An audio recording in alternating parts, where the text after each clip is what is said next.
Lisa, if you could post the public access information. Yes, I sure can. You put that up for a couple minutes.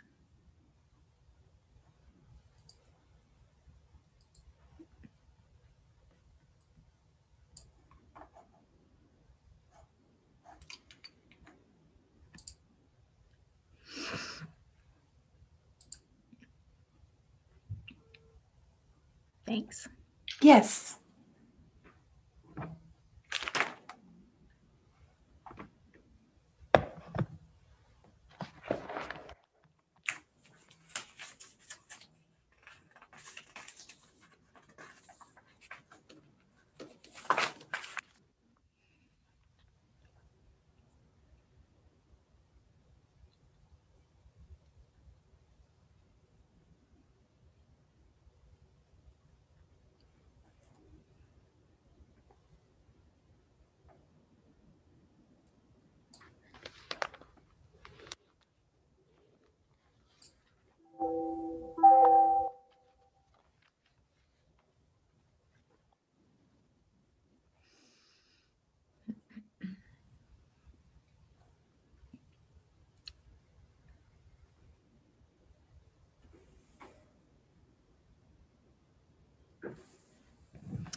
And Gwen, I'm ready whenever you are. Thank you so much. All right, we will get started. I'm going to call to order the Budget Committee of the Whole, our first meeting for 2021. We are doing this virtually, and you can access this meeting for public comment by going to the City of Missoula website and the meetings page and agenda and finding the link there to join. You can always also leave City Council a voicemail. The phone number is 406-552-6012. And you can email council. The email address is council@ci.missoula.mt.us. And finally, you can call into this meeting. Phone number to call in is 253-215-8782. And the meeting ID number is 960-049-3694. And if can turn their cameras on, city councilors can turn their cameras on. I know Jordan Hess is having some internet capacity issues, but if you could do a roll call, Lisa, that would be great. I sure can. Stacy Anderson. Let's see. Not yet here. Not yet here. All right. Mirtha Becerra. Present. John Contos. He is gone today. Okay, thank you. Heather Herp. Present. Jordan Hess. Present. Gwen Jones. Present. Julie Merritt. Julie. Not here. Today. Jesse Ramos. Here. Sandra Vasica. I believe she's gone today. Okay. Amber Sherrill's here. Thank you. You missed me. Sorry about that. Von Lossberg. He is absent today also. Right. Heidi West. I'm here. All right. And did Stacy Anderson log in yet? I don't see her. If she comes to Okay. the meeting, I'll try and make a note of it for the record. Oh, that sounds great. Thank you. Great. We do not have any minutes to approve since this is our first meeting of the year. And if anyone is here that wants to make public comment, please raise your hand. If you're on a phone, that would be *9 to raise your hand. I'm not seeing any hands go up, so we will go forward with the agenda. Let me get to that section. And so today we are doing our fiscal year 2021 mid-year budget presentations. And Lee, I believe you're here. Lee Griffin is in charge of this master project. Hi there. I will actually likely hand this over to Dale, but I wanted to let City Council know that we are going to have presentations spanning 2 budget committees of the whole so that we can make sure to have enough time for all of the departments to present. These are going to be mid-year presentations from our 5 major departments. That's community planning, development and innovation, public works, mobility and infrastructure, parks and rec. Those are the 3 coming today. And then next week we will have police and fire, and I will close out the session with an overview of the general fund and the city as a whole. Thank you. Great, thank you. Dale, to you.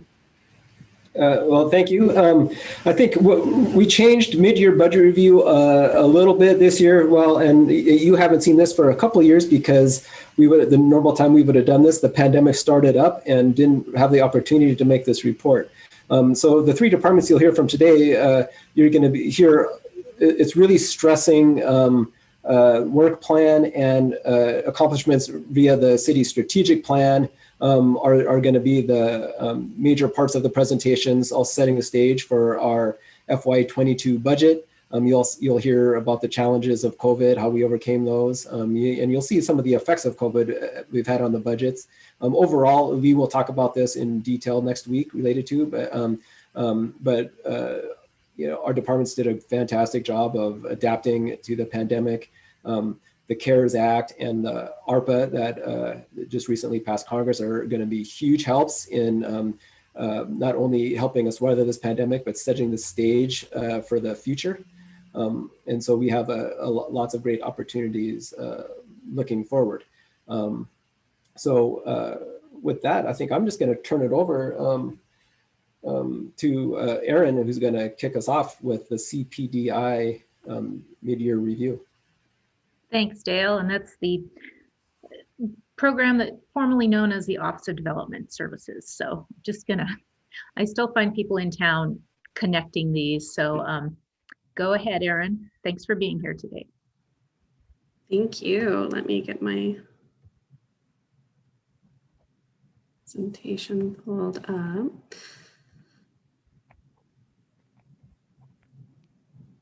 So hello, everyone. Erin Pahan, the Director of Community Planning, Development, and Innovation with the City of Missoula. And as Gwen mentioned, as a reminder, for those viewing today, Community Planning, Development, and Innovation is a newly formed department within the City of Missoula and brings our functions in housing and community development and development services to former divisions within the city under one umbrella, designed to improve efficiency and effectiveness and provide better services to our community. Today, we are planning to talk briefly about our mission and our new organizational structure, review our fiscal year achievements to date, as well as the challenges that we have faced, many related to COVID, as Dale mentioned, provide a summary of our mid-year revenues and expenditures, and then lastly, we'll close by reviewing our remaining priorities and the work we have left on our plate for this year. So in addition to providing more efficient and effective services through the realignment, the creation of Community Planning, Development, and Innovation allowed us to orient our teams and our functions under the shared mission of promoting equitable growth and a resilient and sustainable community. This all stems from the city's broader mission to enhance opportunity and a quality of life for all of our residents while maintaining and creating a harmonious and natural built environment. CPDI aims to achieve our mission through 2 distinct yet aligned teams. Community development works to achieve our mission through the creation of innovative programs, policies, and planning.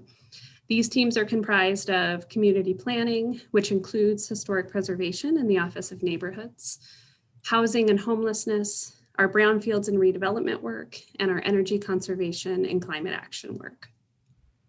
Development Services works to achieve our mission through the efficient and responsive application of code and the delivery of development services. These teams are comprised of development review and permitting, building and inspection, and our code compliance. We rely within these two teams as well on functional work teams, and those functional work teams ensure that our work around our policies and our programs and the application and delivery of development services is collaborative, integrated, and aligned, and that those teams are working both outside of their teams and outside of our departments on that. So our mission and the goals and tasks that community planning, development, and innovation invests our team's talent and our resource on stem from the City of Missoula's strategic framework and the city's 5-year strategic plan. This framework is the basis of our annual and our medium-term work planning and serves to prioritize the work within our department as well. You'll remember from that framework that we capture our goals in 5 key areas across the city: safety and wellness, community design and livability, environmental quality, economic health, and organizational excellence.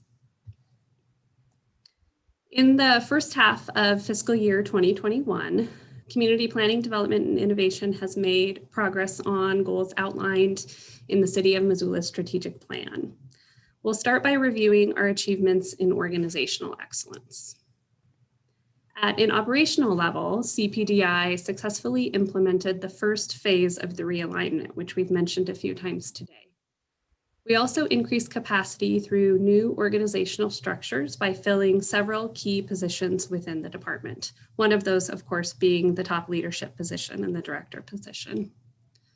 In relation to our foundational services, the department worked hard to keep up with the demands of development review.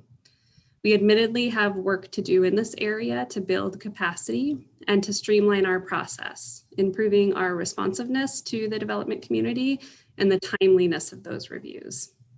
However, even with the strained capacity that we were operating under due to COVID, we paved the way for the construction of 585 homes through preliminary and final plats, along with 3 multifamily buildings and 1 TED project.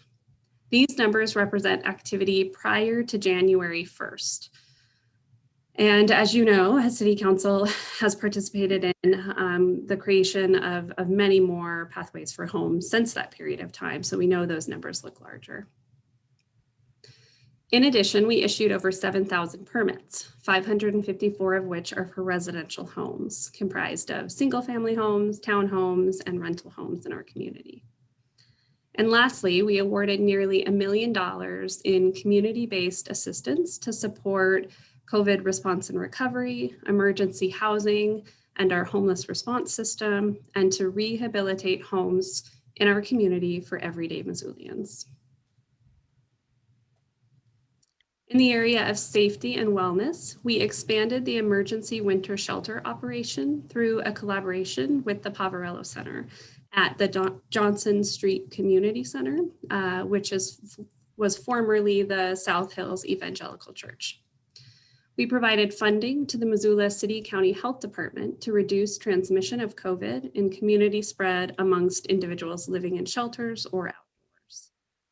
And we also supported ongoing planning for a community navigation center and for permanent supportive housing at the Trinity, which will break ground later this year. In the area of community design and livability, we saw a lot of activity and progress towards our goals this year. In the realm of regulation, planning, and code, we presented the subdivision regulations recommendations report, and we moved into the implementation phase of that. That's really going to look at how we better streamline process around those reviews to move those more quickly and get more units like those 558 that we platted in development. We worked to amend code primarily around ADU development and affordable housing definitions in support of the implementation of our adopted housing policy. And we adopted the Sutupcane plan and the accompanying form-based code. We just held a training this week for local developers on that new code, and there's a great deal of excitement about the opportunities that this presents in our community. In the area of housing, our partnerships moved us closer to breaking ground on over 430 permanently affordable rental homes in our community. And we partnered with the private sector to construct an estimated 70 permanently affordable homeownership opportunities. This project, which is located on city-owned land off Scott Street, furthers our investment in community land trusts, a very important and effective model in affordable homeownership, as well as bringing an additional estimated $1.7 million in funding into the Affordable Housing Trust Fund. In the area of economic health, we continue to identify new sources of funding for the Affordable Housing Trust Fund, bringing our estimated fiscal 2022 balance to $2.4 million. And we move towards the redevelopment of city-owned properties to meet our current and future housing needs through the development of Scott Street, which we discussed, the continued cleanup of the Montana Rail Link property, and through the MRA-driven master planning of the Broadway corridor. And in the area of community design and livability, focusing on economic quality, on environmental quality, we partnered to hold a green building summit to encourage sustainable building practices. And we adopted a 100% clean electricity initiative and developed an implementation plan for that initiative. And lastly, we reviewed some of our first adaptive reuse projects since the adaptive reuse overlay was adopted in 2019. Like most departments and most entities in the city of Missoula, our achievements in 2021 have been hampered by what was, by all means, a very challenging year. In the first half of fiscal year 2021, we faced significant staffing and capacity issues. We entered the pandemic with several key vacancies in our department, including our top leadership position. We spent much of the spring and the summer in the grips of the worst of the pandemic, which left us unable to effectively recruit for and fill those positions. In addition, many of our team members in CPDI were working at a decreased capacity because they were caring for young children due to school and daycare closures as well. So as I mentioned, the director position remained unfilled for the first 5 months of the fiscal year, and I cannot stress enough the heroic measures that our management team took on a daily basis in operating the department without that consistent support of a director. And despite those efforts, there is no doubt in anyone's mind that this impacted capacity on all levels of the organization. And lastly, the sheer pace of development activity in Missoula has created ongoing capacity issues. This is not a bad problem to have, especially in a community where we're facing a significant housing supply shortage. And the good news is that it's a problem that we can fix. And we have a plan that we're excited to share with council in the coming weeks about how we propose to do that.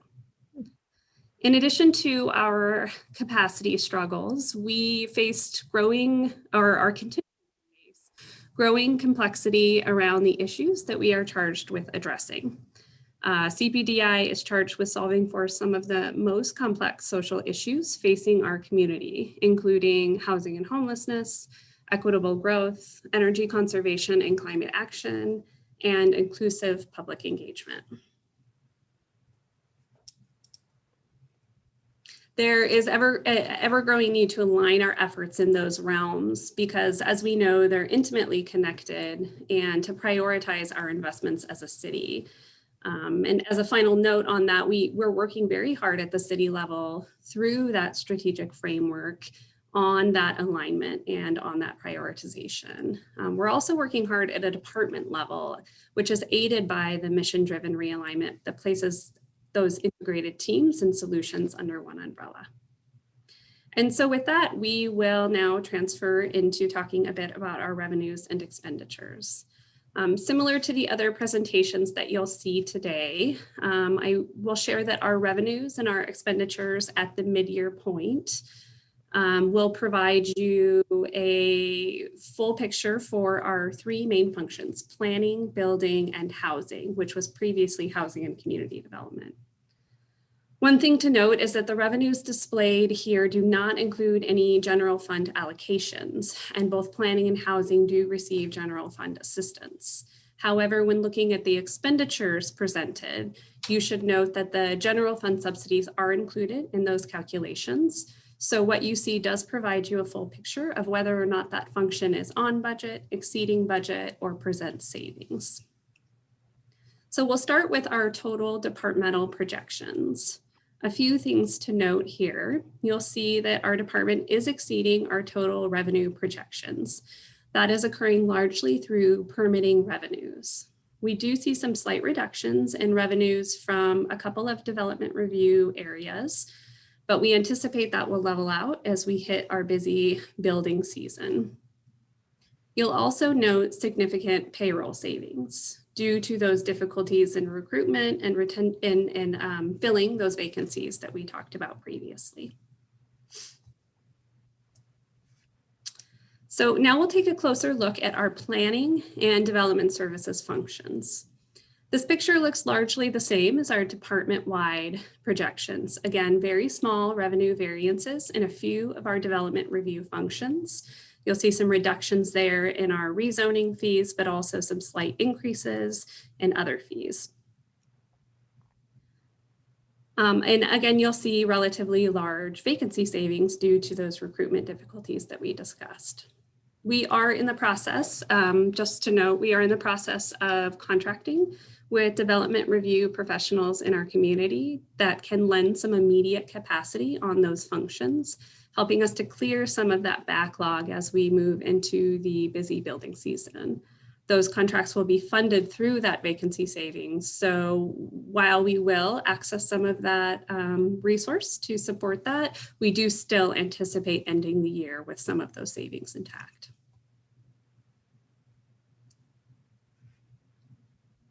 So now we'll take a closer look at our building department. And this is where we see those increases in revenue in really all 4 areas of our permitting activity.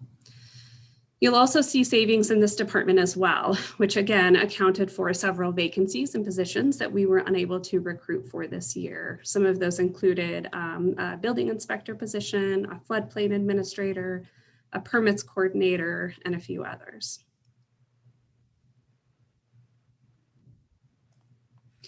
And lastly, we will look at our housing programs. You'll see revenues in this program that account for grant administration fees. So these are funds that come to us directly from our federal grant sources that support the staff providing that service of administering that grant. The remainder of the operational costs in this program are covered through the general fund. One thing I do want to note that the housing revenues and expenditures do account for what was previously housing and development. So that does include the Office of Neighborhoods, the Brownfields Program, Energy Conservation and Climate Action, our Affordable Housing Trust Fund, and all of our grant funded work. As we continue to merge our 2 departments into one accounting for CPDI, what was previously Development Services and Housing and Community Development, and start a new fiscal year under that system, you may see the presentation of these budgets change, and there may be some more clarity with that as well.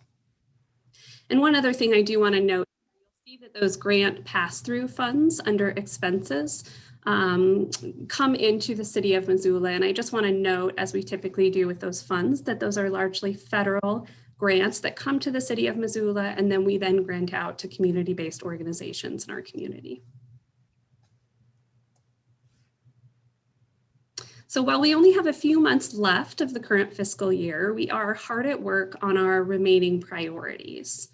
From an operational perspective, we're working to incorporate lessons learned from COVID operations while working hard to bring our teams back to full capacity. We're also working to fill remaining vacancies. We filled a lot of the vacancies that we had when I came to the department in November, and we have a few key ones left to fill. And also to identify retention and recruitment strategies for some key areas within our department, primarily our planning and our development review functions.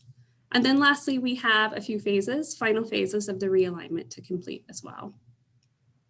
From a services and programs perspective, we're working to present a plan to address the development review bottleneck that we're facing, improving review timelines and providing more responsive services to the development community. This includes increasing our development review capacity through additional staff members across our development review teams, as well as improving the development review process, streamlining, finding efficiencies, and innovating where we can. We're working in partnership with the development community on that proposal, and we hope to have that in front of council in the next couple of weeks. And lastly, we're working to create a scope of work for a broad-based effort to better align our various regulatory codes with the city's goals around equitable growth and development. And we anticipate that we will present that plan to council along with our upcoming fiscal year 2022 budget. So in summary, to close, community planning, development, and innovations revenues are exceeding our projections for the year. Our expenses were temporarily down due to vacancies and COVID-related recruitment challenges, but we'll be utilizing some of those savings to help bring some short-term capacity to the department through some contracted work. Despite recruitment and capacity challenges, we have made tremendous progress on achieving our goals as outlined. We're continuing to build capacity to address our remaining challenges. And we are hard at work on our remaining fiscal year goals, many of which will come before council before the end of the year. And with that, I believe I am turning it over to Jeremy Keene, the Director of Public Works and Mobility. Great, thank you, Erin. And I just want to let counselors know we wanted to go through both of these presentations, community development as well as public works, first before we take any questions because they were very intertwined, frankly, lots of overlap with their work. So I don't see any questions yet, but keep it in mind. Let's get through public works, and then if we have questions, happy to go into those. Good afternoon, Jeremy. We just turned to the afternoon. Good to see you. Okay. Hello, everybody. I'm Jeremy Keene. I'm the Director for Public Works and Mobility. Get my screen shared here as well. Thanks, Erin, for a great presentation. I'll try to follow on that with a similarly good amount of information.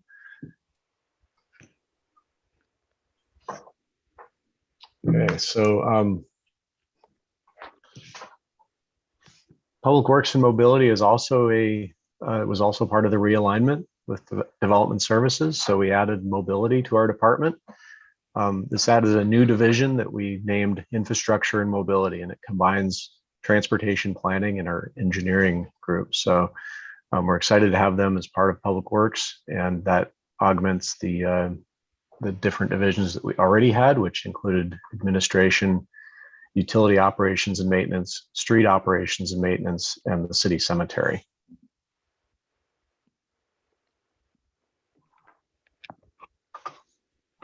Our mission in Public Works is really to focus on promoting safe, healthy transportation networks and delivery of public infrastructure, utilities, and services. And the goals for our department are really grounded in the city's strategic framework, and you'll see that reflected throughout this presentation. The value we provide for our customers, Missoula residents, and all the services we provide in terms of both programs and infrastructure. And these are those specific strategic goals that are articulated in the City of Missoula strategic plan. And they really center around all of these ideas of safety and wellness, how we deliver safe places to work and live and play, community design and livability, the way that we support development to make sure that it's compatible and reflects our community values, that we recognize the environmental qualities that we all enjoy in Missoula, both the natural environment as well as continuing to work on sustainability. Economic health, the role that we play in terms of creating a good economy for business and for employment opportunities for our residents. And finally, organizational excellence, the way that we can foster a transparent, nimble organization of employees that are really challenged to provide high quality, responsive, innovative services. That's something that we're really proud of and really working hard to get better at. So I'm going to talk a little bit about our overall department, and then we'll talk about each one of the divisions individually. And I get to talk about a lot of things that many other people have done great work on. So my team is on the call today, and I'm happy to answer any specific questions you might have. Obviously, we were also impacted by COVID-19 this year. We were able to maintain essential services. This required a lot of juggling and creative thinking from our staff and supervisors to make sure that those positions stayed filled, and that we were able to continue to provide important things like water delivery and treatment of our wastewater and all of our street functions. So hats off to those folks that did a great job. The primary impact that COVID had on us was overtime in juggling staff, and we were, for the most part, able to recoup those costs through the previous COVID relief bill, the CARES Act. So that was really good that we were able to do that, and it hasn't had a huge impact on our budget. We also did a lot of really good work around protecting employee and public health by reducing our exposure. I'm really proud to say that while we had COVID cases within the city Public Works Department, we didn't have any direct transmission between employees or the public. So while we had to isolate folks that were close contacts, we did not actually have cases being transmitted. And that really reflects the good work that everybody did in following our protocols, really taking it seriously to protect each other. So really happy about that. And that was a lot of hard work. We were also able to accomplish a number of things this year despite the pandemic. And that included the realignment of the department to bring transportation and engineering aboard. We're still working on implementing all of those pieces. We also completed our first ever Public Works and Mobility annual report. And I encourage you to check that out. It's really a more detailed version of this presentation, and that is now available on our website. Quick look at it. So this is a nice document that really goes into a lot of the details of what we do and how our budget gets managed throughout the year.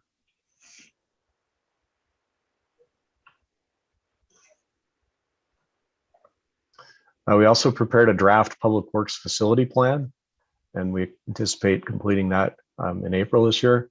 So this is a space needs plan for maintenance and operations. So it looks at both shop space and yard space needed to run the utilities and the street division. And that's going to be important in looking at the way we manage our public works properties and consolidate some of those operations so that those properties can be freed up for other uses. We developed a new funding mechanism for the Mullen Build project, the special transportation impact fee, which you just approved a couple of weeks ago. So that lets us really have a long-term plan for how all that infrastructure gets built and paid for. And finally, we worked on consolidating some of the water properties by selling the surplus properties and acquiring other properties on West Broadway that will be more beneficial to us in the long run. So looking ahead a little bit, we're really continuing on the same path that we've been, focusing on organizational excellence, finishing the important pieces of that realignment. We brought a lot of new people over to Public Works. Particularly with the pandemic, we haven't had a chance to really integrate them into our team and get to know each other. So we're going to work hard on that this year. With our new business and finance manager, Allison Siegel, we're going to work on financial reporting and transparency, and really focus on building capacity. That's really the most important piece of what we do is the people. And having the people that we need in order to deliver all these services is just critical. So good retention, good training, good recruitment, those are all things that we're really going to be focused on this coming year.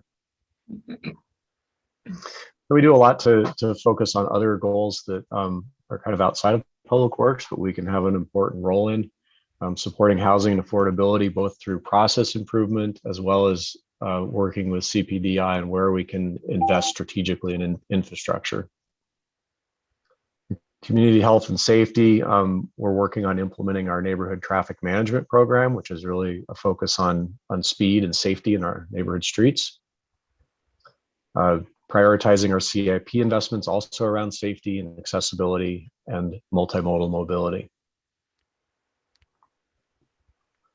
With physical capacity, we're working to address some of our short-term space needs. This is just office space in the near term on West Broadway, and long-term implementing the Public Works facility plan to address those needs over a longer period of time. And then we have a number of really important projects in the built and natural environment. Of course, the build project is important for Missoula growth in the next 20 years. That project is looking to break ground this spring. We are starting on the Scott Street development project, and Public Works will support that project as it evolves. We are completing the Rattlesnake Dam restoration project, which is the lower intake dam, and we're also working on a plan for managing the wilderness dams. So these have a lot of great natural benefits as well as physical infrastructure. Waterworks Hill development project is an exciting project that we're working on with Parks Department that will help provide better public access to a property that's owned by Missoula Water, and create an accessible trail system up on Waterworks Hill that should provide a real nice amenity in the coming years. The Clark Fork River Restoration Bank Protection Project is also a collaboration with Parks Department as they work on looking at river access, and we're looking at some river stabilization and protection of our levees. It's kind of a broad, comprehensive project that will take in a number of different elements.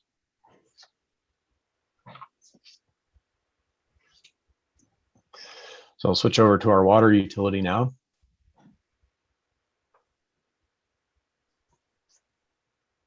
In FY21, our major accomplishments were the combination of the water, stormwater, and wastewater billing. This was a major lift to combine all of that into one monthly bill, which will be more convenient for our customers, easier for us to administer. And it has been a challenging project, but our staff has done a great job of sticking with it, troubleshooting, working with our customers to answer questions and resolve any billing issues that they may have. Additionally, we're working on a couple of new projects for replacing the upper and lower Lincoln Hills tanks, and additional main replacements. We were able to line up some good financing with the State Revolving Fund, SRF. And so we're working on getting financing for those projects, and that gives us access to some inexpensive financing, and will carry over into the next year.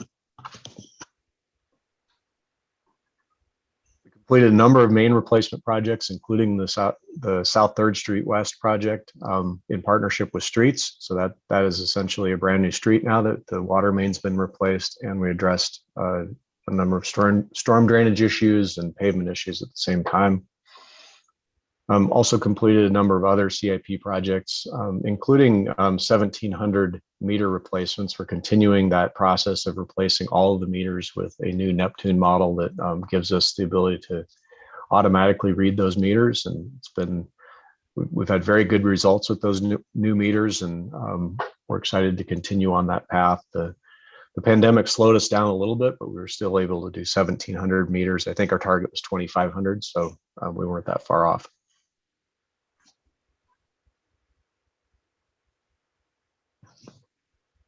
So the budget for the water utility looks pretty good. We're anticipating a little bit higher revenue than what was budgeted. This is primarily the additional revenue that will come from the SRF financing, as well as the sale of some of those surplus properties.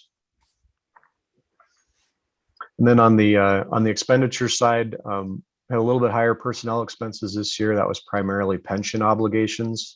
This is something that happens every year where we have to provide a reimbursement to the state, and it's not something that's predictable. So there's some variation in that. And the other big piece of this is our capital outlay. We are scaling back our capital investment a little bit for FY21 to match up better with the financing that we're able to get. So that's why that at the end of the day there's a $2.5 million savings. That I think I would really look at that more as we're deferring those expenses. Those expenses will carry forward into future years, but in this year we're going to spend a little bit less on capital.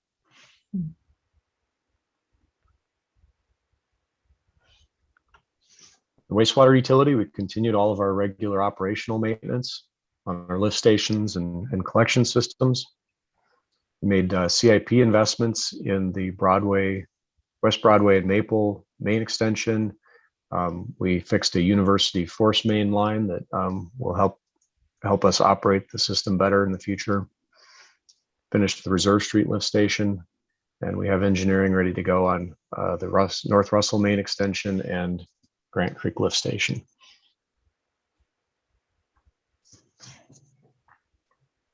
Compost produced 24,000 cubic yards of compost this year. That's all waste that was diverted from the landfill, and produced revenues, or we're projecting revenues of $570,000. We also tipped up a partnership with a nonprofit for glass recycling out at the compost center. We continue to work on improving that operation, and our CIP includes some additional equipment to help make that work better.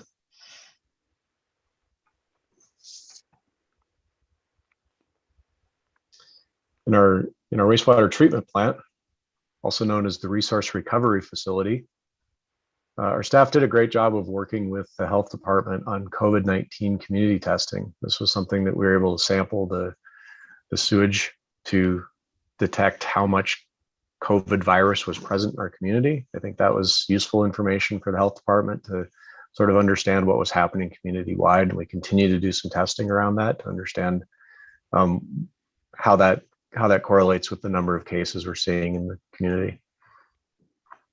We were also able to take on direct management of the poplar plantation. We bought out the private company that was managing that for us, and so now we are directly taking care of the poplar trees, and that's an important way of disposing of our sewer effluent in an environmentally friendly way. Creates a good carbon offset, and we're using the trees for supplementing the compost operation.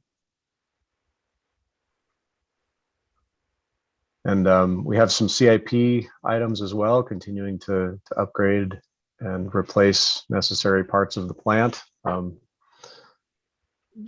Gene would have to explain what all of these are because he's a lot smarter than I am, and I can't tell you what these do, but I know that the staff there has really done a great job of keeping that plant modern and functioning in a really effective way.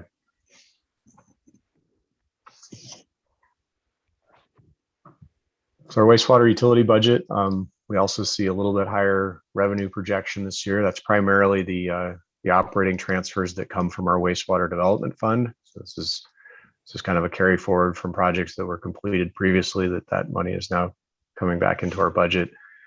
On the expense side, we're also scaling our capital outlays to fit the cash that we have available to do capital in this year. So you see that the capital projects are down about half of what we had planned to do. So those projects will carry forward into future years, but we're kind of matching our expenditures with what we have for available cash. And we did see some good operating expense savings this year, about $750,000. So that's good. Despite all the things that are going on, we're able to continue to operate the plant very effectively.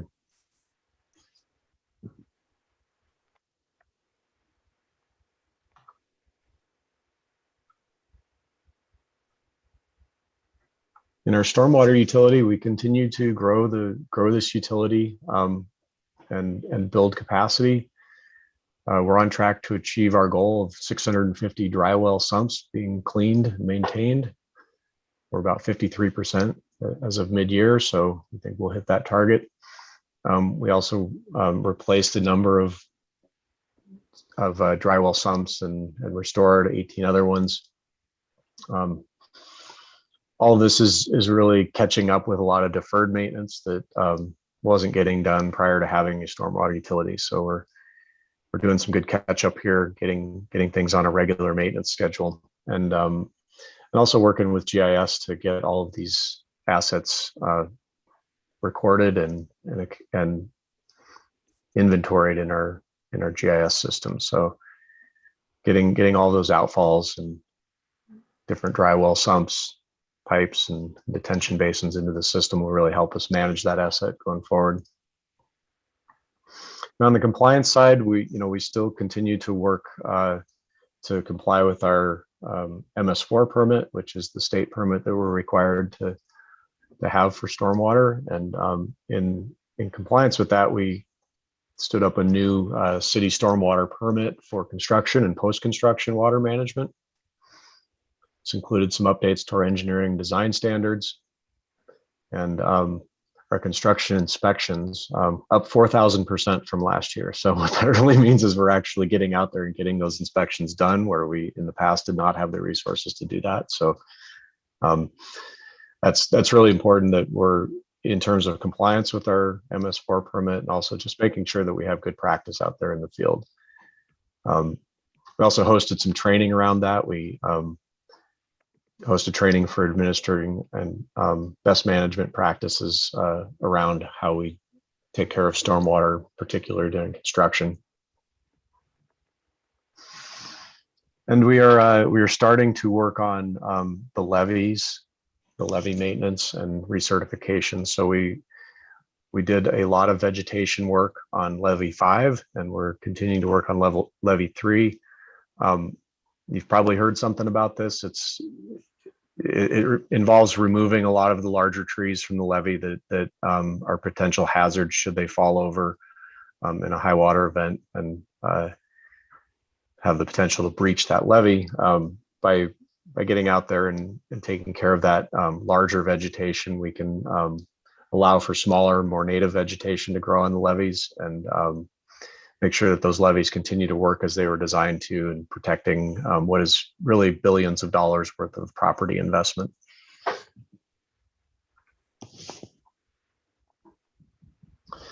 With our capital projects, we completed the Upper Garrett Drainage Project, and we have engineering ready to go on the Karis Park Outfall Project.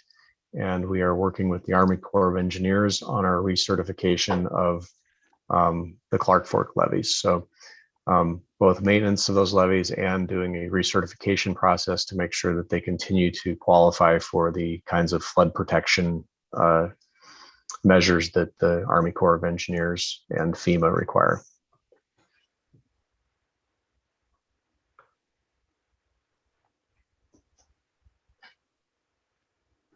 So our stormwater budget, in terms of operating revenues and expenditures, it looks real good. We're collecting in fees what we need in terms of regular operation and maintenance.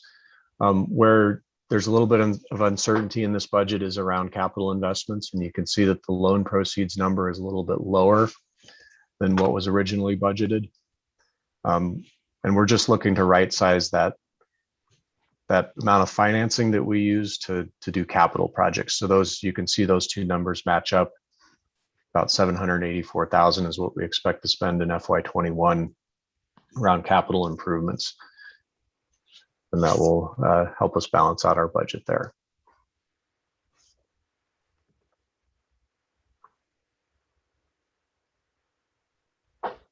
Our street maintenance and operation division, we have 3 major groups in this division.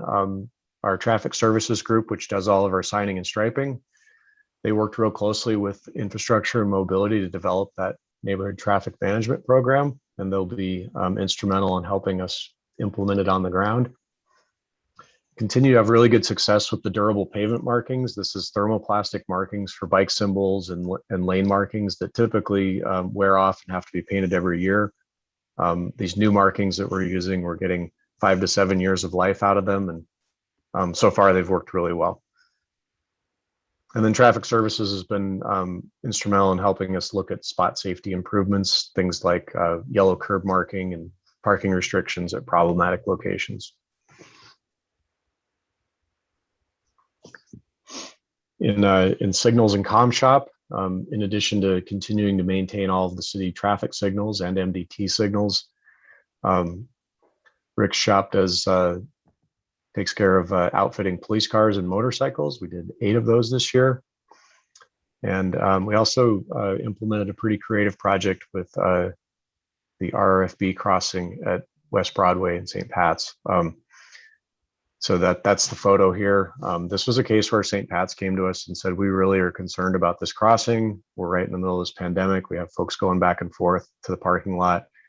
And Broadway being an MDT route, it's a long process to get something like that approved. So we were able to work with MDT to put in these temporary trailers. Got that crossing put in very quickly, and we're now just finally, after about a year, finishing the permit approval process with MDT to install permanent RFB crossings there. We also did the same thing down at the YMCA on Russell Street. We were able to install some temporary RFBs, anticipating a project this year to do a more permanent crossing. So just a good example of how our staff has been nimble and creative around getting some immediate issues solved. And on an environmental sustainability note, we're continuing to convert all of our city-owned streetlights to LEDs, which saves us money and electricity use.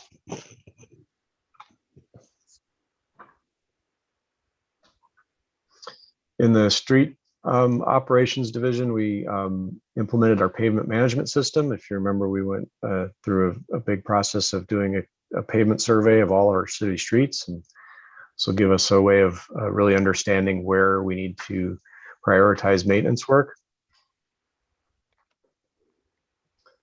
Brian's crews patched 5,464 potholes this year.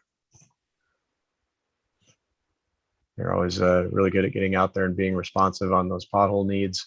We were fortunate to have a lighter than normal winter, and that helped with some of our staffing issues, keeping the streets clear. Continue to work with the public works utilities on construction projects to make sure that when we're doing utility work, we also take a look at the streets and opportunities to make those improvements together. And Brian's crews were important in looking at our Scott Street facility plan. So we think about how a public works facility could come together over there at Scott Street.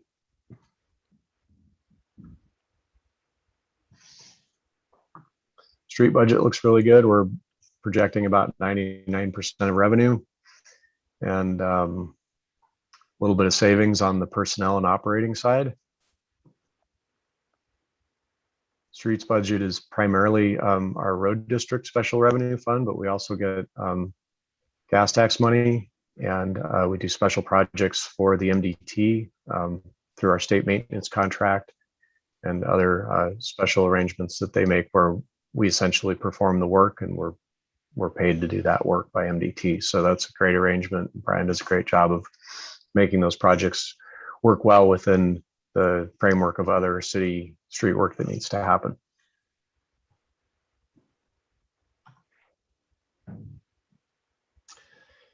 The city cemetery, really proud of these folks this year. It was a challenging year. We had some turnover with staff, and the folks that are there and the new folks that have come on board have really stepped up to make the cemetery work well. We completed our cemetery strategic plan. This really sets a good groundwork for where we're going in the future. Completed some maintenance projects around chip sealing the streets and installing new street signs. We were able to replace our old dump truck. Fleet maintenance is working on that right now. And we're working on some updates to the cemetery ordinance that we'll be bringing to you soon, including an allowance for a pet wall, which we think will be a new popular thing for the cemetery to allow folks to inter their pets' remains at the cemetery as well.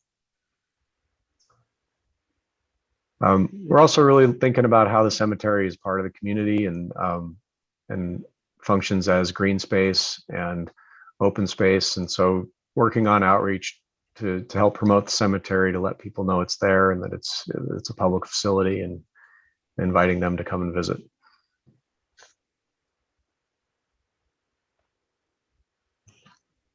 Cemetery is largely part of the general fund. We do have a small amount of revenue that comes in from the services we provide, and projecting that revenue to be a little bit higher than normal. And we're also able to manage our expenses this year. Personnel expenses was a little bit down, so budget looks pretty good for year end.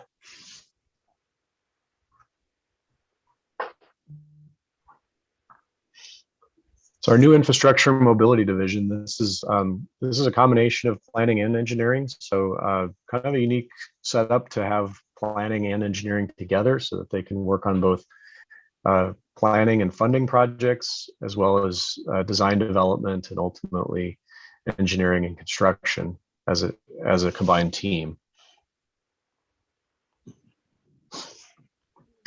So that was a fairly major part of the realignment, and so far it's gone well, and bring all the staff together to begin to work together in a more effective way. Continued to focus on equity and planning and programs, and you saw that both in the CIP priorities that we went through last summer, and also the neighborhood traffic management program.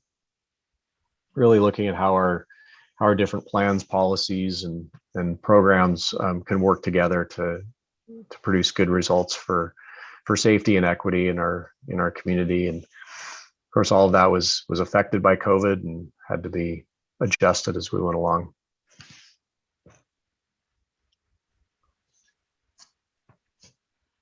In transportation planning, Aaron Wilson and his crew are coming to the end of the long range transportation plan update. This is something that as essentially the staff for the MPO, we wear multiple hats here, where we're working both as city employees as well as MPO employees that satisfy specific requirements for the federal aid funding that we see in our community, and working closely with the county and MDT on that MPO portion of the work. So the long range transportation plan is a big part of that. The Highway 200 corridor plan, which was also just completed, was part of that MPO work. And then really integrating into the neighborhood traffic management program and CIP development at more of the local funding level. It's been a really effective way of getting those things combined into projects that really make sense for how we deliver a transportation network and program.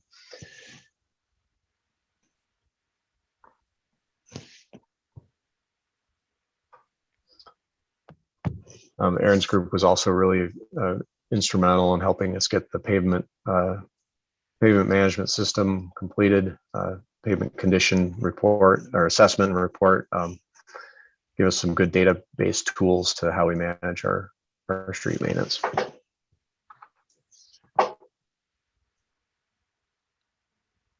on the program side, this is Missoula in Motion, and the other bike and pedestrian work we do around trying to create other options for sustainable transportation.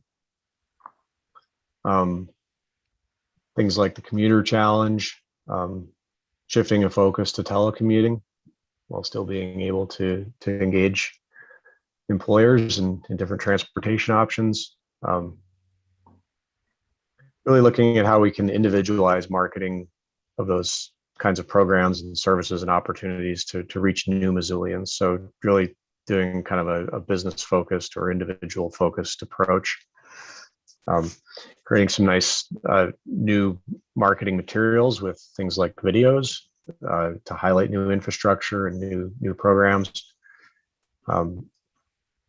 Working on safety campaigns and awareness, and also just some simple things like a no idling campaign to help improve air quality during the winter.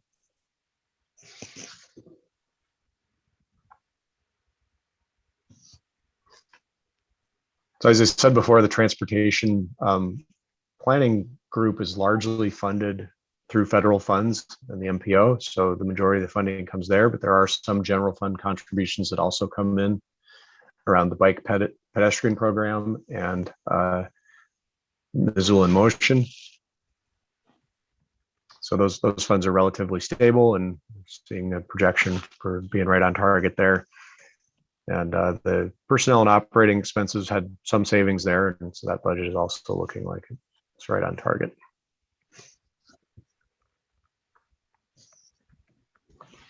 Okay, last one, infrastructure and mobility engineering. This is the other half of the division. Also was brought over to Public Works, and in doing that, we expanded the city engineer capacity and created a decision matrix for how to go about that. So we split the city engineer position into 3 separate positions so that we could more effectively deliver those services and the decision-making authority for the city engineer. So we spent some time working out those different roles and responsibilities, and so far that's working very well. We hired 2 new engineering permit techs to help us with development review and inspections. And we also completed our Public Works standards and specifications manual, which was a major lift to get all of our regulations and design standards and standard drawings into one place, to make it easier for folks to understand what we need when we do infrastructure projects.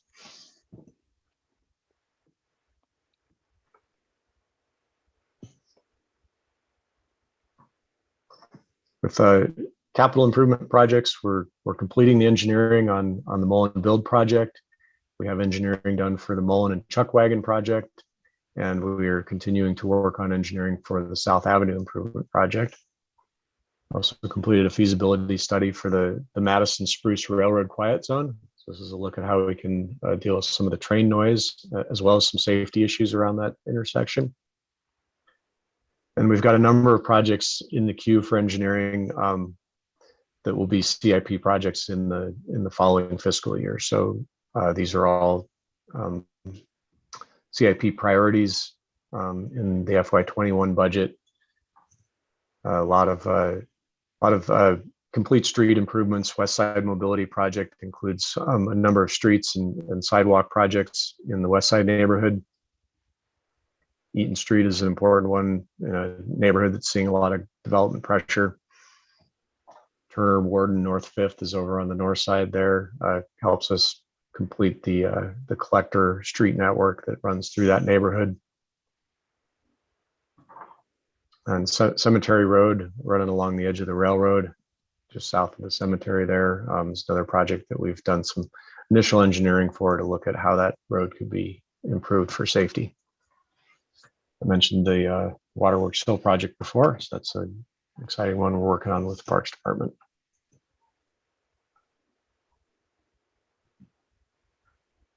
And engineering is also funded with the general fund, and special revenue comes in through the road district. So a portion of the revenue coming in engineering is related to our sidewalk capital improvements. And those revenues look to be on target as well. Some of the expenditures are going to be a little bit down. This is again just that we'll have some capital projects that aren't going to happen in fiscal year 21, and will carry forward into the next year. So those are not really savings, more just deferred capital work.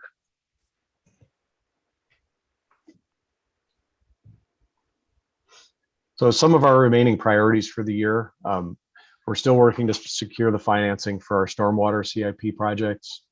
We're securing financing with the state revolving fund for the water main replacements.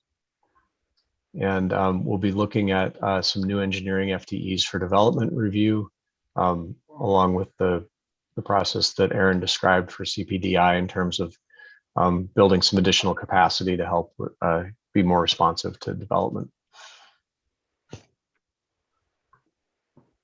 So thank you. That's an awful lot to absorb all at once. Appreciate your attention, and we're happy to take any questions that you might have.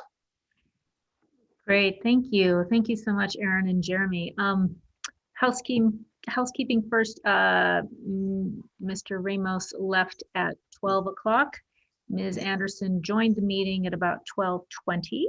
And if there are questions regarding these 2 departments, now would be a good time. So raise your hand if you're interested in asking a question regarding community development and innovation or public works and mobility. And I just have to comment, it's been such an unusual year, and the whole issue of having staff go virtual at times and then trying to fill vacancies during a pandemic created just incredible issues.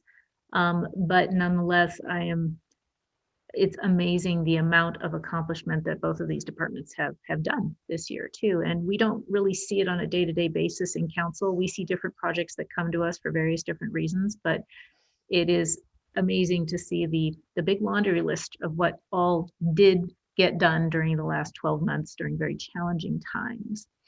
So I've got some hands going up here. Ms. Hart. Thanks, Mike. Aaron and Jeremy, I have to say the way these were presented this year has really been the best mid-year reviews, combining both the narrative side alongside the numbers. Instead of forcing us to just try and read the numbers, I really appreciate the narrative format that you presented. If both of you could just, in a synopsis, summarize, I know both of your departments had anticipated savings, and a certain percentage of those are personnel. Could you just summarize what that percentage is overall for anticipated savings due to the fact that we haven't been able to recruit for positions? So I can start. I would say for Public Works, the overall is probably a net break even in terms of personnel and operating costs. We were reasonably close to our budget, and because of the CARES Act, we were able to recoup the costs of some of the COVID related expenses that we saw. The big difference for us in our budgets is the capital delivery. We just weren't able to deliver as much as we might have otherwise been able to, both because of the pandemic and because of our ability to finance some of that work. Hi, this is Erin. For CPDI, it's largely payroll vacancy savings. I would say about 80% of our budgetary savings fall on that payroll side. We do have a small amount of capital savings in our building department, but largely our operational costs are relatively set across our other programs. And so we didn't see much savings in those. We were pretty steady, but we saw those pretty dramatic savings in the payroll vacancies. thank you both. Great, thank you. Ms. Becerra. Thanks. First and foremost, I just want to thank all the departments. I appreciate everything you have done. It's been a difficult year, and you have kept the city running efficiently and as smoothly as possible during a challenging year. So thank you. Erin, I'm curious to know, what are the key positions that you are still hoping to hire for in CPDI? Yeah, thank you for that question. There are quite a few that we are in process for hiring right now. Within the next 2 weeks, we will have brought on a new business manager for our department, a new energy conservation and climate action specialist, and be in process in terms of bringing on a new housing programs manager to oversee our housing programs. Some of the key positions we have brought on are the Deputy Director for Community Development, which is overseeing that side of the division and ensuring that work carries forth.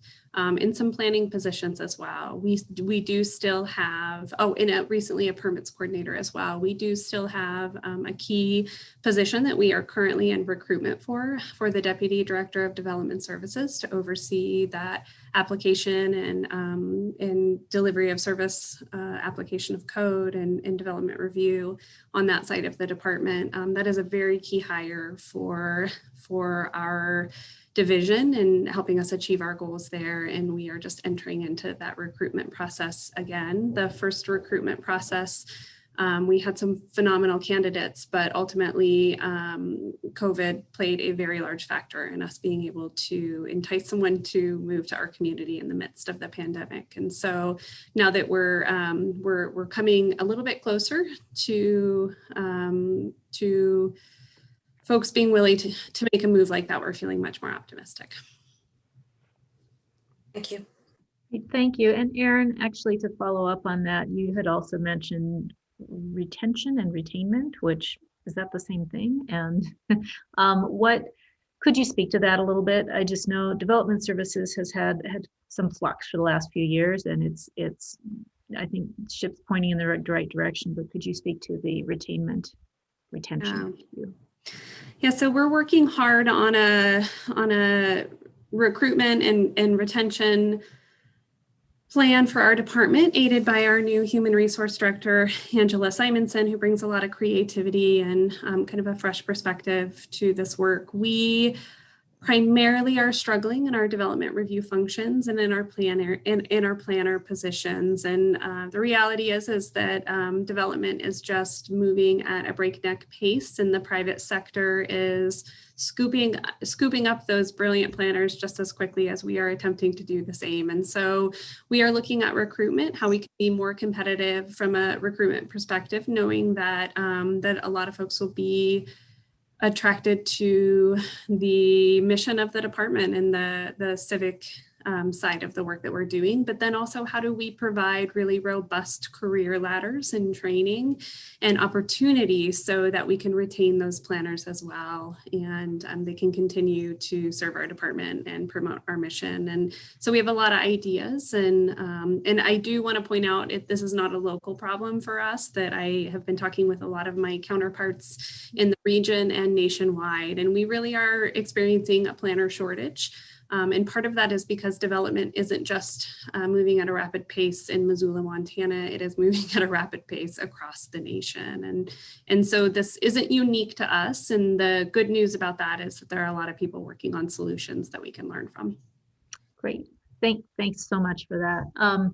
I don't see any other questions at this point. So I think we can go on to our last department that we are hearing from today, which is Parks and Recreation. And hang on a second. I do have, you know what, let's just one moment before we do that. I've got a public comment from Ms. Van Fossen. Are you unmuted, Ms.? I am unmuted. I would like to request that the two presentations please be posted publicly so that they can be studied. They were very, very informative. Thank you for that suggestion. And yes, Dale and Lee, can you guys do that? Appreciate it. We'll be posting those immediately after the meeting. Thank you. Great, thank you. And let me see, Lisa, I'm going to have you take Ms. Van Fossen's hand down because I don't know how to do that. Okay. I can do that, no problem. Thank you. Just those little details. Thanks so much. And Donna, are you here to present?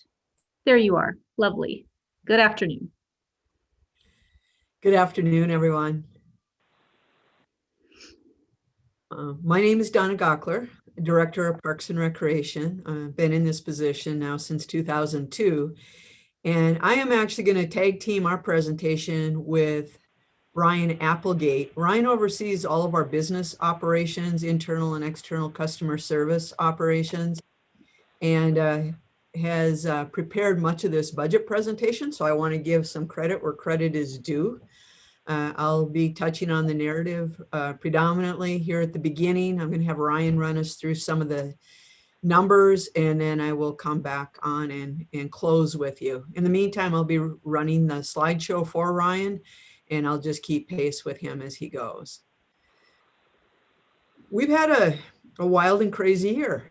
I'm going to cover a little bit of the vision and how we feel we have worked really hard toward that vision over the past year. The COVID-19 response for Parks and Recreation has really been our story in so many ways. We'll touch on the strategic priorities, and then Ryan's going to dig a little bit deeper into our variety of funds. We do have most of our budget falls under the Park District Fund, But as council members know, we have a number of dedicated funds that we operate in a entrepreneurial or special fund or business based on a pro forma, as well as the Conservation and Stewardship Mill Levy Fund. And I think it's helpful and important to better understand some of those details. So City of Missoula vision, you're all familiar with this, and the Parks and Recreation Department vision, of course, aligns. We're an inclusive city where all people can live and celebrate meaningful, purposeful, fulfilling lives in a community offering unparalleled recreation, cultural, and entrepreneurial opportunities. We feel really strongly that Parks and Recreation plays a huge role in this. And in our partnerships with CPDI and Public Works and Mobility just continue to grow. And it's been exciting to see how all three of our departments continue to dive deeper and enmesh more fully in all of our efforts. And I think that that does help us better meet our community's vision and our community goals. So I mentioned earlier, a lot of this is about navigating the pandemic. Going back just over a year now, we were going through close down where we were wondering what was going to happen week to week, and the information was very slow to come. And so our leadership in our department spent a lot of time on different sites trying to guess where the next opportunity or challenge might appear. When Governor Bullock ordered shelter in place, Parks and Recreation were one of those places that remained open as an essential service. We saw a massive increase in use of public trails, parks, open spaces. And then as we started to reopen, Parks and Recreation and a lot of our leadership team worked with community leadership from across the city to develop policies and protocols, expectations and messaging around best opening procedures, best ways to message that, best ways to encourage individuals, businesses, agencies, and nonprofits to be safe. In June, we launched childcare services. They were no different than our typical summer camps, but we had to make a huge pivot from travel camps and adventure camps to really essential care for families who had to be at their business, at their work in order to perform their role in our community. We have been operating 10-hour a day, 5-day a week day camps since June 1, nonstop. We have made the shift with every hybrid school schedule that we've all experienced. And we have done that successfully with very limited positive cases. We did not have spread within the staff. We did obviously contract in a couple of cases, and we experienced quarantines, but our staff and the proximity in which they had to work with the community and their ability to keep themselves and everybody else safe was absolutely stellar. I couldn't be prouder of the way our team performed. Customer safety was always number one, and we had to redefine the way we did work. Everything had capacity restrictions, and we were working remotely. We were moving to virtual public meetings like everybody else, but we were also going to having to register each and every swim for each and every session throughout the entire period. And we continue to do that today. We saw about 30% increase across the board. In some cases up to 50% increase. People were running to the open spaces, to the trails, to the parks for their social opportunities, to reduce stress, for their physical opportunities. They couldn't be in the gyms. Parks were full. We had changes in the way people were using parks. I mentioned socially, of course, physical activity, education, out of school time and assignments spent in the system, even by our homeless population. We experience people living differently in the parks for their survival. We really are committed to organizational excellence. And in 2019, we had done our own, we're just about complete with our own realignment when the pandemic hit. We continue to work in 4 primary functional work teams. Projects and planning does everything from open space acquisition and working with development and CPDI and Public Works and Mobility. Quite frankly, development for our department feels like it's been off the charts with approximately a full 1.75 FTEs dedicated to development that's outside of the city's led development or outside of a Parks and Recreation development. And so that's been a huge strain on our department because obviously we need to provide that service, but it means that a lot of our own projects for the community have suffered in timing. We've also been very active in all of the planning that's taken place, active transportation, long-range transportation plans, the SWIFT cane, and of course, many park plans. Neil and Nathan and David have been lead on all of our various projects, project development, project by others. Operations experienced the greatest structural change.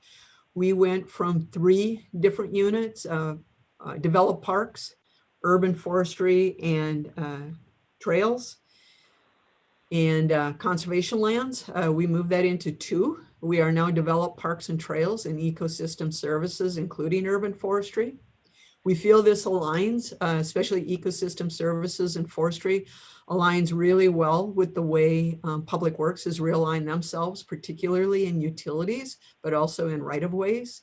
I feel we're working much more closely across the board on both green and gray infrastructure to get the best possible product with the best possible benefits and results to our public.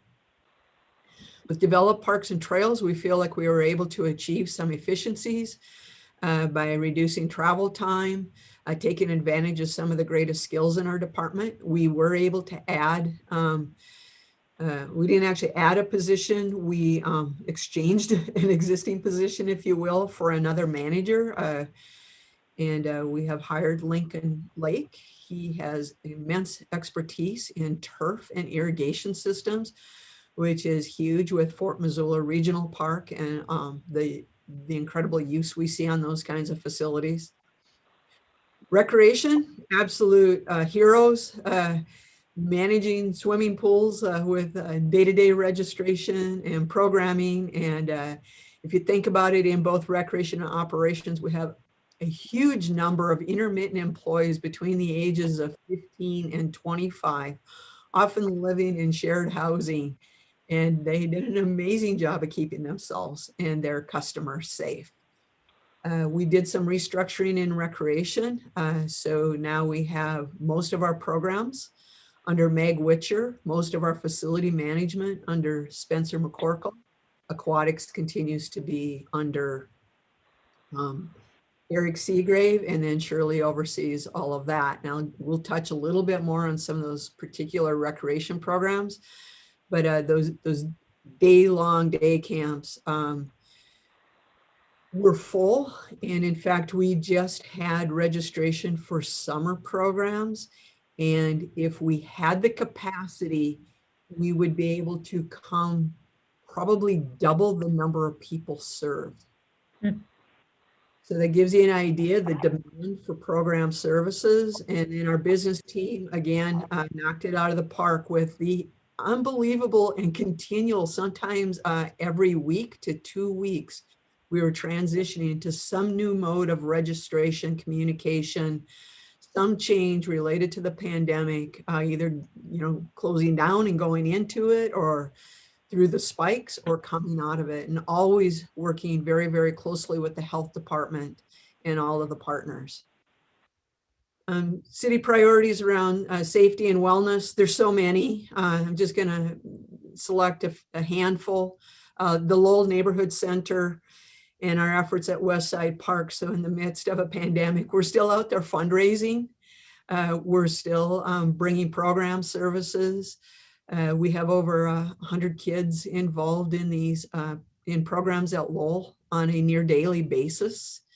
To give you an idea, we are conducting evaluations and surveys. These are such needed services, particularly for households who have to be at their job place and cannot work remotely. And we have many instances of that in our West Side and North Side neighborhood. The Currents Community Center has been taking on legs of its own in the face of climate ready Missoula planning. As we look at the rapid pace of development, we see folks aging and the immense desire for safe places. I truly believe that one of the reasons our program growth and access to parks has been so significant is because people feel safe in their public facilities, on their public lands, and with our employees. And I think that that is a huge value that our city government brings to our public. Other projects, of course, around environmental quality that have been important. Jeremy mentioned these, Rattlesnake Dam, lower intake removal, and all of the vegetation and environmental work that goes with that. Of course, Morgan and his team, Clancy orchestrated planting of thousands of shrubs and plants as we restore that site. And our Parks and Recreation staff has been visiting the dams in the wilderness and treating the weeds and getting an assessment of the plants and the existing conditions. Develop Parks and Trails received a grant with help from Aaron's staff from Beyond Pesticides, and we continue to look for ways to improve quality of turf and grasses and public spaces while reducing use of any toxic chemicals. Again, Jeremy mentioned the Waterworks Trailhead project. That's been huge. We hope to be bidding as soon as June, and pretty excited about that project. This is just merely a very conceptual, it would be our first fully designed, well-developed trailhead, including restroom facilities. If you're a frequent user of North Hills Waterworks, you know there's no place to hide, and quite frankly, it is Missoula's outdoor gym, if you will, for physical activity. And we also see a perimeter trail around the reservoir tanks that's a universally accessible trail that will also include interpretation. We'll be doing interpretation at the Rattlesnake Dams with our partners from the Confederated Salish and Kootenai tribe. And we're hoping that our interpretation at the Waterworks Trailhead has to do with our history of water in Missoula. Huge project we're opening and kicking off, and you can go to Engage Missoula, the Clark Fork repairing area, river access and restoration. This is a huge project around environmental quality, economic opportunity, and protection of economic opportunities in our community, as well as huge for recreation.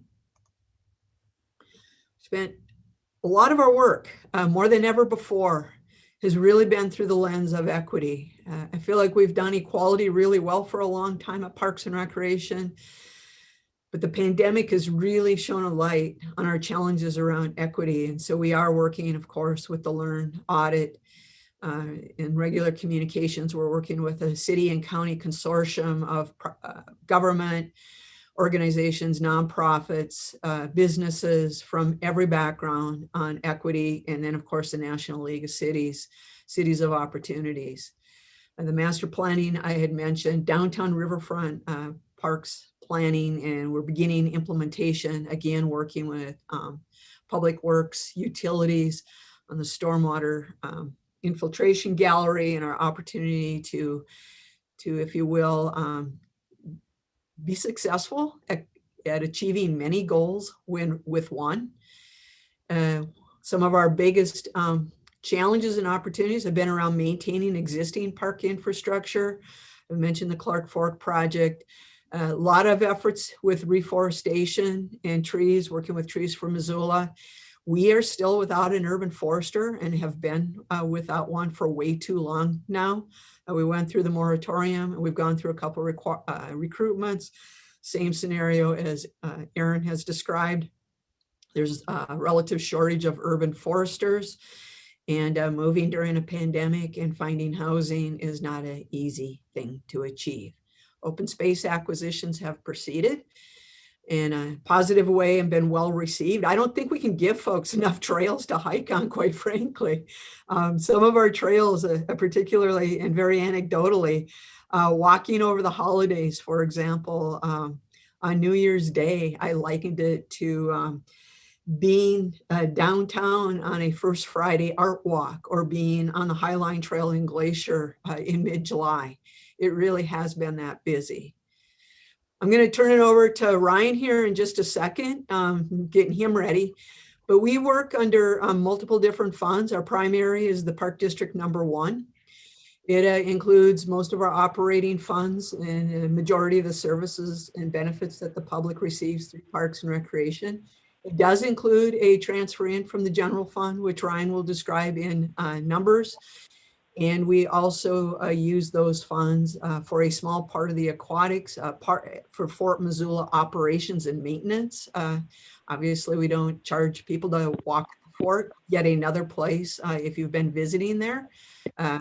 Paths were cleared year round, all winter. And so I've seen hundreds, literally hundreds of individuals, either with strollers or in their 70s, 80s, and older, walking that path on a daily basis. Recreation has some specific different budgets. We use pro formas around city life, sports and wellness, Fort Missoula recreation program and services, aquatics enterprise, and then of course we have memorial and grant scholarship funds. We are emptying our grant scholarship fund this year for the first time ever. I think that's largely due to demand and the absolute need of the public. And then we have operation specific. We have contributions from MDT, but our for some of the right-of-way work, especially with urban forest and snow clearance. But the major ones are Fort Missoula Regional Park operations in a partnership with the county, particularly PTOL division at the county, Parks, Trails, and Open Lands. And then of course the city Conservation Stewardship Mill Levy Fund. With the fiscal year 21 process, just a reminder, the council chose to hold steady on property taxes, which of course we all supported. And then there were a number of one-time approvals that come from the Park District Reserve Fund. And as you know, Parks and Recreation, like all of the other departments, we do our very best to be very fiscally responsible. And we try to do our best to predict for things like smoky summers, cold, rainy years, excessive snow years, excessive dry years. And thank goodness for that, because this year we had a pandemic year. And I think all of that planning helped us through that. So I'm going to turn this over to Ryan for the next few slides. And Ryan, if I fall behind or ahead of you, just let me know to go forward or back up. Sounds good. Thanks, Donna. Thanks, everyone, and City Council members. Ryan Applegate, Parks, the Business Administration Superintendent at Parks and Recreation. As Donna was saying, you know, we anticipated drawing down the fund balance in Park District for fiscal year 21. And as this chart shows, we came into fiscal year 21 with about a $1.5 million fund balance. We, through our one-time budgetary enhancements, we were looking at drawing that down about $475,000 for a budgeted about $1 million end of year fund balance. Our projections are slightly ahead of that. We're projecting about a $1.2 million fund balance, which is above the required 5% of operating. That would be about a $370,000 fund balance. 200,000 of that is obligated for some project-related work, specifically closing out 44 Ranch and associated with the Higgins work within DT. And then there is also a need, potential need to help the aquatics fund this year, which we'll get into a little bit more. If we look a little bit more into the revenues of Park District, our COVID-19 reimbursements aren't finalized yet. You'll see this on the chart. Our charges for services, as Donna said, we were operating full camps all year round this year for out-of-school time care. So those youth revenues are up. And then there was some budget discrepancies, which we identified early with the proceeds from capital lease that need to get moved, a revenue that needs to get moved to the capital fund. And then over budget of the conservation and stewardship transfer in. So we're rectifying that with Q3 budget amendments and are planning for that in our expenditures. This next slide is it in kind of a chart version. You can see our youth programming revenue is way up and kind of bolstering our charges for services. Our permits and rentals are looking a little bit down, but are starting to trend upward, as well as our adult programming fees starting to trend upward as people are getting antsy and coming out.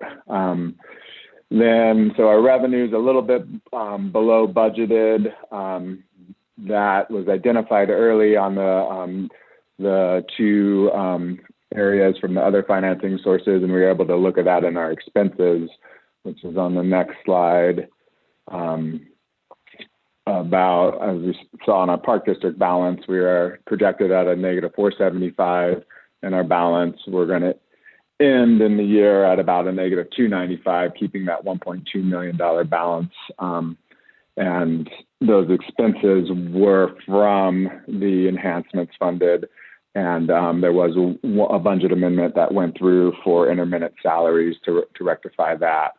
So we were able to identify those budget discrepancies early, and in our expenses through both anticipated salary savings and kind of prioritizing what one-time enhancements we needed to hold off onto for budgetary reasons, get us to a good place at the end of the year. And so we're projecting some salary savings and personnel, some operating savings to keep us on track with our budget.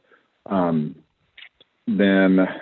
that's Park District, which is our main operating fund.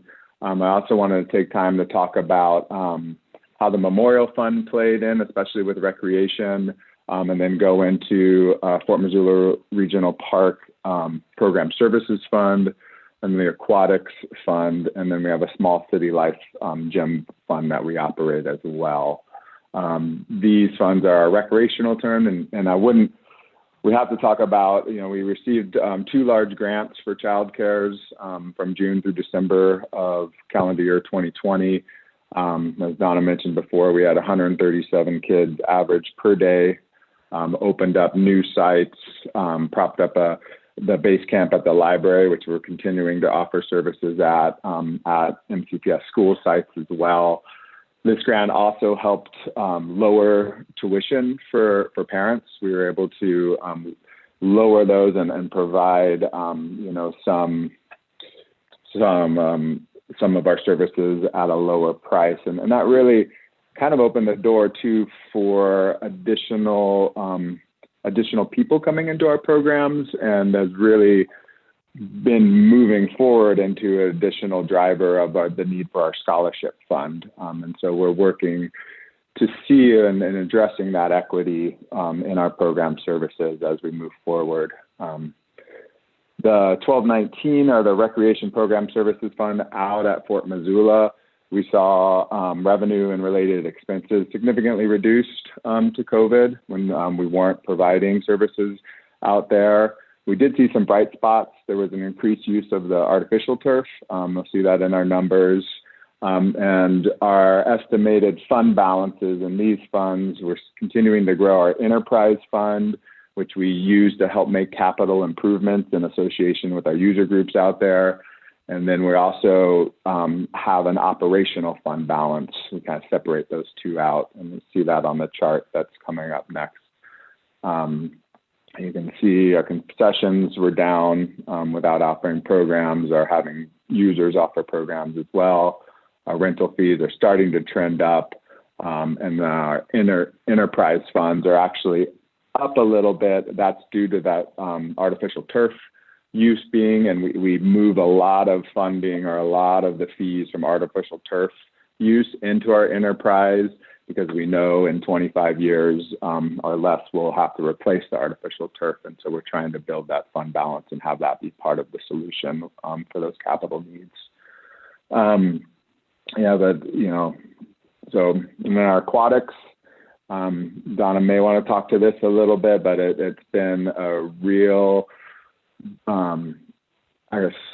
a really calm and savior spot to many of our community members, even though our capacity was way down. You'll see on the screen just some unsolicited comments we got throughout the year for keeping our pools open in a safe manner. And, you know, we feel really good about our ability to do that. We showed this slide at our recreation update. We did have revenues down in April through September of 19 compared to 20. Revenues down by 77% due to capacity restrictions.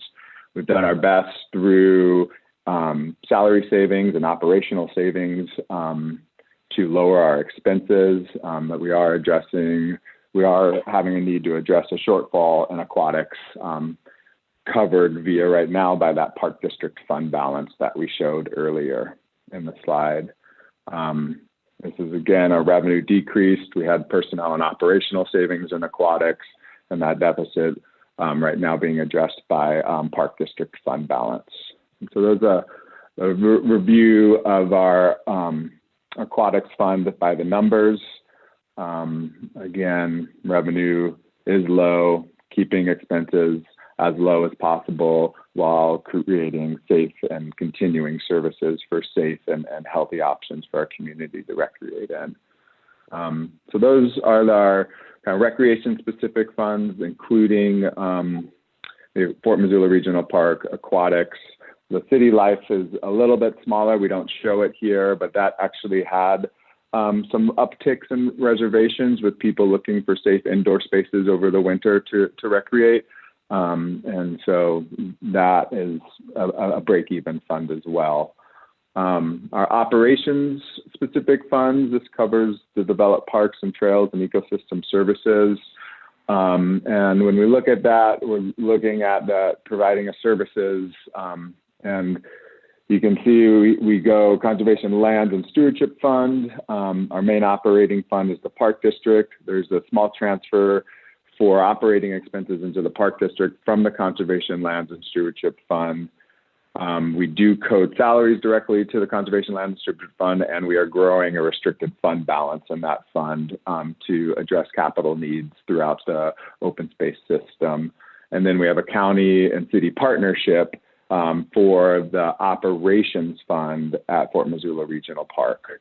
And that is funded by both Park District contribution and city and county. So the Conservation Lands and Stewardship Fund story is we're growing our restricted fund balance, identified that discrepancy in the transfer early, corrected that so we make sure that, we are using that fund accordingly. I think you can see it in table form on the next slide, where you see our revenues from the 4 mil for this year, about 578,000. Our expenses around 341. So growing that restricted fund balance. And the next slide just kind of shows the year to year.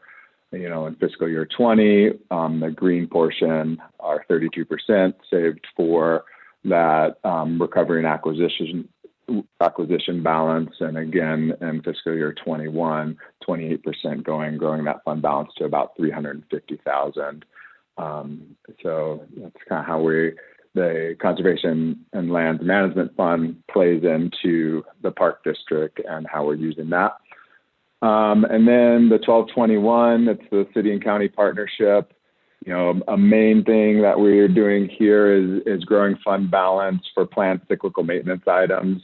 This year saw our largest planned cyclical maintenance. I think it's around 160,000 for fog sealing and striping phase 1 and 2 and doing supplemental diamond maintenance.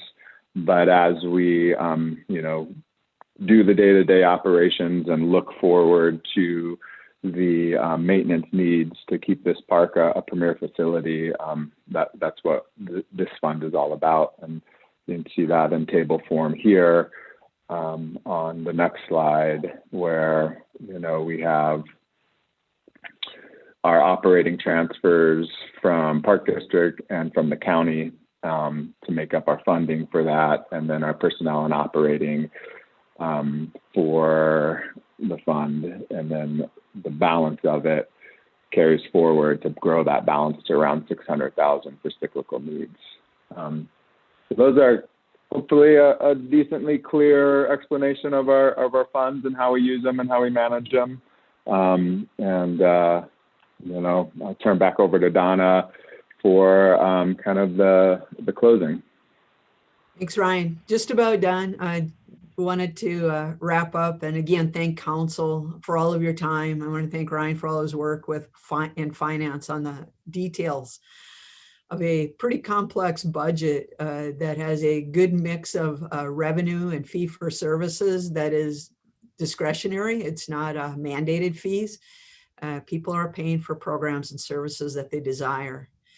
So what did we learn? Immense growth throughout the system, especially for self-directed recreation, respite, and renewal. Incredible increased demand for full-day children's program services of every type, of every ilk, from every background. And quite frankly, our inability at present to have the capacity to serve the community to the level that we're being asked. And then the importance of maintaining a healthy fund balance. I am, again, thankful and proud of our team, the guidance we get from leadership, and especially from Dale and Lee and the team and finance and Ryan's work to make sure that we maintain a healthy budget, because the pandemic could have been extraordinarily more difficult financially in Parks and Recreation because of our reliance on fees. Of course, the childcare, non-licensed childcare programs through the day camps, in essence, saved our day in some ways, and in some very unfortunate ways, because we were one of a small handful of go-to programs where parents could feel safe leaving their children for the day. Looking forward, we're going to continue to really focus on equity and access. Again, that was amplified over the last several months. Who was receiving services, who was not. What we have done in order to get folks registered for programs, taking forms to them, filling them out with them. In some cases, very rare, but in some cases, actually picking a child up or delivering them to help a family out. We need to continue to address the existing park infrastructure. We continue to fall behind on that. And so that is something we're really focused on. And again, balancing resources. As our community becomes more economically diverse and we have incredible amounts of development, we also have the other side of that, and people needing services and assistance to achieve equity so that we all have equal opportunity for success and to live in this beautiful place we call Missoula. And with that, again, we want to thank you. And I just want to state one last time how incredibly proud I am of our team.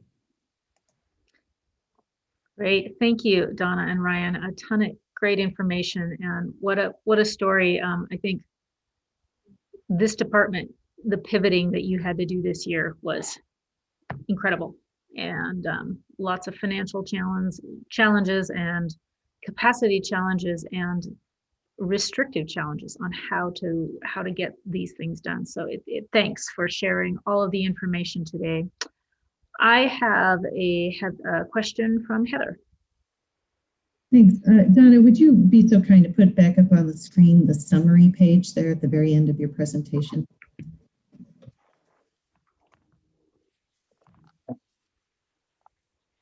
The lessons learned page, that one? Yes. That's the one. Yep. So, first off, again, I want to just compliment this whole team on the leadership team to really present the narrative alongside numbers that are compatible from one department to the next. I'm sure it's one of the things that Ms. Van Fossen also appreciates. But I'd like to maybe tease out a little bit on the programming side. Ryan said at one point we have over 17,000 participant days, and then something to the effect of 137 kids per day in our camps. So question number one, compared to what we've done before, how many kids per day have we typically served compared to where we are now over this last year? The biggest change is our numbers are big like that in the summer all the time. The biggest change is that we expanded number of hours served, and we've been doing it since June 1 and continue to today. Okay. Yeah, it made me think it's more of a year-round number instead of just during the summer. And then I guess going forward, I know there have been a lot of challenges in our community to meet childcare need. I know the Chamber of Commerce has been really trying their best to try and get, but the funding hasn't been there. So I know it's fallen to Parks and Rec to do a great deal about with that. So going forward, are you anticipating repeating that 137 kids per day? Or is that going to, how do you shape shift at this point forward? Well, if we've done anything this past year, we've learned to be nimble. We do anticipate, one of the things we experienced last June is about half of the population that was registered for summer camp programs chose to not attend because of the pandemic. And that is solely the answer they gave. Interesting enough, we filled every one of those vacancies with people who hadn't typically been regulars at Parks and Recreation programs. We further expanded service delivery through base camp at the old library and at Lowell and Franklin to populations that probably weren't regulars at Parks and Recreation. That brings me to this past March and why we saw such an explosion of demand for program services, because we had a whole new stratification population introduced to programs. I don't think that's going to go away. I think what happens when school goes in full time next fall, hopefully, that we're going to continue to see quite a bit of demand for after school program services, as well as holidays, school out days, and that summer will continue to be huge. And it would be unfair for me not to give a shout out to the Boys and Girls Club of Missoula and the Missoula Family YMCA. And there's many others, but talk about meeting the demands of our community during a very, very difficult time. Both those programs are licensed, so they were front and center even during shelter in place. And so shout out to our nonprofit partners. Thank you. Heather, did you have anything else? No, I just wanted to say thank you. Appreciate it. Great. Okay, Ms. Anderson. Thank you so much, Gwen. Obviously, Donna, you guys have done amazing work, and our community is incredibly lucky to have you and all of your staff. And it is no surprise to me that once everyone gets a taste of all the fun that can be had at a Parks and Rec camp, that they want to continue to do it. As my little nephews are on wait lists for various camps at the moment. And I thought I was Johnny on the spot to get them signed up. So I guess my question is, what is the impediment for capacity? Is it staff? Is it space? Is it, because I agree with you. I think that once these folks found their way into the program, they'll continue to want to stay. And it's a service that I am excited that we provide and want as many kids in our community to have access to. It's a spot on question. It's multiple things. There are definitely some staffing capacity, and we're trying to address as much of that as we can immediately through partnerships. So for after school programs, flagship, NMCDC Kids Club. We work with all of the nonprofits in town and even the private commercial like MOLA, and trying to refer kids back and forth or work in partnerships. So that's one of the ways we're trying to address capacity immediately. We're still not getting there. And I suspect that Montana Natural History Center is another huge one. They offered very limited programming over the past year, and now they're opened up again. And so we have been referring a lot of families to those many, many programs. The capacity needs that we have here is we've always grown.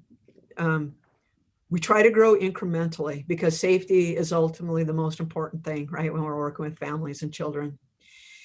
And you can't simply just add a whole bunch of staff without the training and the experience and the leadership. Vans and buses, quite frankly, so we can move people around. Whether it's us moving staff to the location or us moving kids to a space.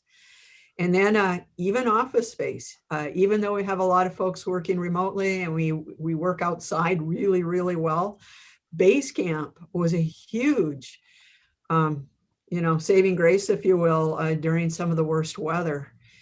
And Dale Bickle, our CAO, has been absolutely wonderful in supporting our efforts to serve more families. And in fact, we see the potential with base camp to actually also work for some of our dance, cultural, and senior communities for limited active recreation. It's a very low ceiling. But anyway, it's all of those things. It's office, it's staff, it's transportation, it's budget. A lot of our growth is in areas with families who cannot afford to pay the full direct costs of receiving the services. They just simply don't have the resources. We've had a fairly robust scholarship budget of around, we've been carrying about $60,000 a year. We use about 40,000 plus of that. City Council provided a enhancement last year for 92,000 for the Lowell Neighborhood Center. I got to be honest, we could spend $500,000 or more a year in making sure families got into programs for a reasonable amount, just recovering the direct cost of delivering that service and them picking up as much of the cost as they can.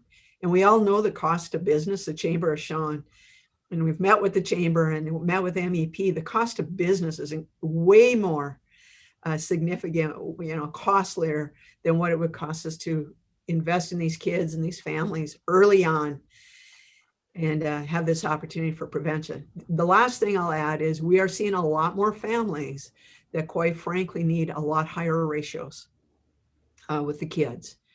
Kids are struggling. There's behavioral things that they deal with that through absolutely no fault of their own or their families. And those ratio numbers are critical in meeting our American with Disabilities Act. And because those families have experienced quite a bit of success under Meg's leadership, we are seeing more and more referrals. Thanks. Can I have a quick follow-up? I know we're running short on time and I see Ms. West has her hand up. Is that okay, Madam Chair? Go ahead.